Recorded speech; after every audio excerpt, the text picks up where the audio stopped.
नमस्कार, आप देख रहे हैं हिंदुस्तान प्राइम टाइम। मैं हूं आपके साथ आयशा। आइए रुक करते हैं आज की ताजा खबरों की ओर। सुदर्शन न्यूज ने मंगलवार को अपने नोएडा स्थित मीडिया हाउस में धार्मिक सांस्कृतिक राष्ट्र निर्माण कॉन्क्लेव का आयोजन किया, जिसमें परम पूज्य देवकीनंदन ठाकुर जी ने मुख्य अतिथि के रूप में शिरकत की। इसी कार्यक्रम में वर्तमान युग पत्रिका के प्रधान संपादक विशाल कौशिक को भी सम्मानित किया गया। दिल्ली में यमुना संरक्षण के लिए श्री प्रीतम धाम दशमेश घाट चैरिटेबल ट्रस्ट के नेतृत्व में रविवार को यमुना बचाओ हस्ताक्षर अभियान की शुरुआत की गई।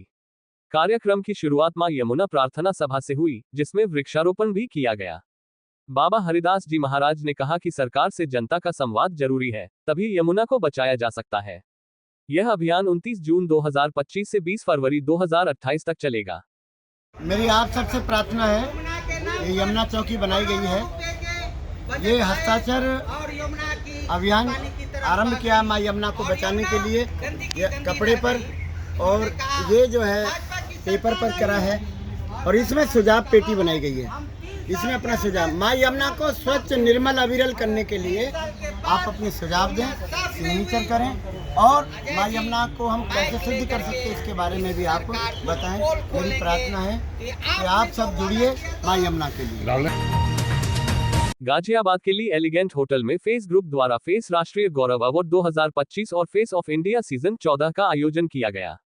समारोह में 16 राज्यों के 18 विशिष्ट लोगों को सम्मानित किया गया, जबकि 65 अतिथियों को गेस्ट ऑफ ऑनर की उपाधि दी गई। सौंदर्य प्रतियोगिता में लक्ष्मी भार्गव विजेता रहीं। कार्यक्रम में अभिनेता अरुण बख्शी, कुलदीप सरीन और अना देहलवी समेत कई जानी मानी हस्तियां मौजूद रहीं। Fantastic experience it was. मैं जैसे शोपनर रही तो बहुत ही अच्छा एक्सपीरियंस रहा। Fashion is basically the self expression.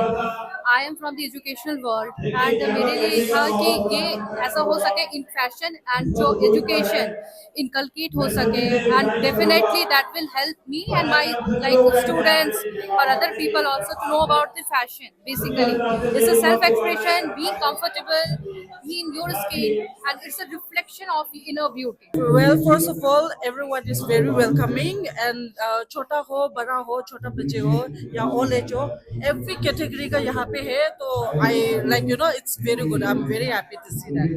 Yes. आज जिन्होंने ये प्रोग्राम ऑर्गेनाइज किया उनके बारे में क्या कहिए?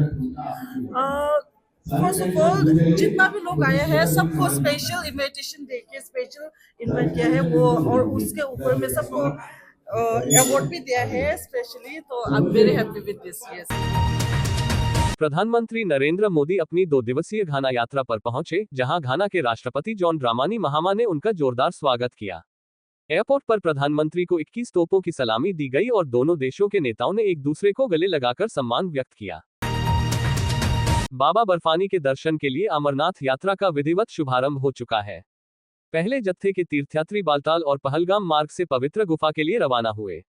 ये यात्रा 3 जुलाई से 9 अगस्त 2025 तक कुल 38 दिनों तक चलेगी। बांग्लादेश की पूर्व प्रधानमंत्री शेख हसीना की मुश्किलें और बढ़ गई हैं। एक अदालत ने उन्हें अदालत की अवमानना मामले में 6 महीने की जेल की सजा सुनाई है। हसीना पर फिलहाल 100 से ज्यादा मुकदमे दर्ज हैं, लेकिन ये पहला मामला है जिसमें सजा घोषित हुई है। नई दिल्ली नगरपालिका परिषद ने 5 और 6 जुलाई को चाणक्यपुरी स्थित पालिका सेवा अधिकारी संस्थान में 2 दिवसीय आम महोत्सव आयोजित करने का ऐलान किया है। इस महोत्सव का उद्देश्य दिल्ली और आसपास के निवासियों को भारत की सांस्कृतिक विविधता और पारंपरिक फलों के स्वाद से जोड़ना है।